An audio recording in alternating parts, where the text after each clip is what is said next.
नमस्कार दोस्तों। जैसा कि हम सभी लोगों को पता है कि अनुच्छेद 370 और 35A का हटाया जाना भारत में और भारत के बाहर बहुत सारे लोगों को अच्छा नहीं लग रहा है, उनको नागवार गुजरा है। तो वो समय समय पर ऐसा प्रयास करते रहते हैं कि इसके विषय में मतलब जो इसका डिस्कशन है वो समाप्त ना हो, यह जनता के बीच में यह विषय बना रहे, इसलिए गड़े मुर्दे उखाड़ते रहते हैं। उसी क्रम में अनुच्छेद 370 और 35A को हटाए जाने की वैलिडिटी को, उसकी लीगलिटी को चुनौती देते हुए एक याचिका दायर की गई थी कि यह संविधान विरुद्ध है, यह अवैध तरीके से हटाया गया है, सरकार ऐसा नहीं कर सकती है, जिसकी सुनवाई कोर्ट में चल रही थी। और उसके संदर्भ में सरकार की ओर से और माननीय मुख्य न्यायाधीश की ओर से कुछ टिप्पणियाँ आई हैं, जिसके विषय में आज हम लोग इस वीडियो के माध्यम से चर्चा करेंगे। लेकिन उससे पहले आपसे निवेदन है कि अगर आपने चैनल को सब्सक्राइब नहीं किया है तो सब्सक्राइब करके लाइक शेयर सब्सक्राइब अवश्य करिए। दोस्तों, chief justice of India honourable DY Chandrachud ने ये कहा कि जो 35A है, 35A को एक अध्यादेश के रूप में भारतीय संविधान में स्थान देना भारतीय संविधान के विभिन्न प्रावधानों का उल्लंघन करता है, जिसमें अनुच्छेद 16 खंड 1 उपखंड 5 और अनुच्छेद 19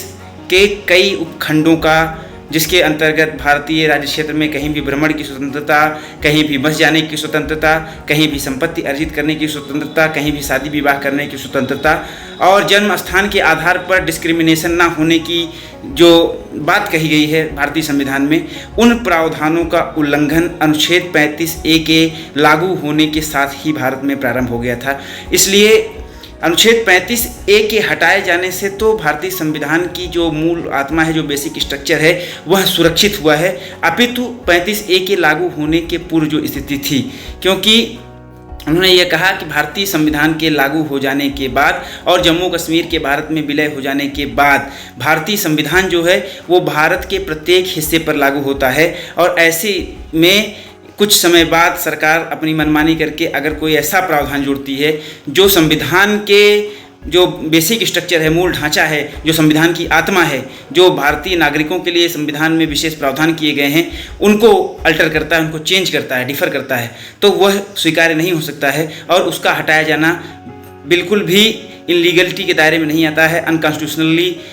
नहीं है। वह कॉन्स्टिट्यूशनली राइट है, लीगलिटी उसकी ठीक है। और साथ ही साथ सरकार ने यह भी स्पष्ट किया है कि वह आने वाले समय में अतिशीघ्र जम्मू कश्मीर में चुनाव कराएंगे और वहां पर मुख्यमंत्री की व्यवस्था बहाल करेंगे। और सबसे पहले उन्होंने कहा कि वहां पर पंचायत चुनाव कराए जाएंगे और पंचायत चुनाव में ये देखा जाएगा कि जो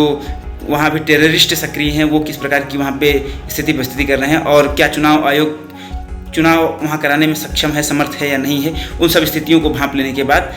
जैसे ही सारी स्थितियां समझ में आ जाएंगी, अतिशीघ्र चुनाव आयोग वहां पर चुनाव कराने की घोषणा करेगा। यह जो है सॉलिसिटर जनरल तुषार मेहता ने सुप्रीम कोर्ट में सरकार की ओर से जवाब दिया कि सरकार इस दिशा में कार्य कर रही है। तो यह जो है प्रमुख अपडेट था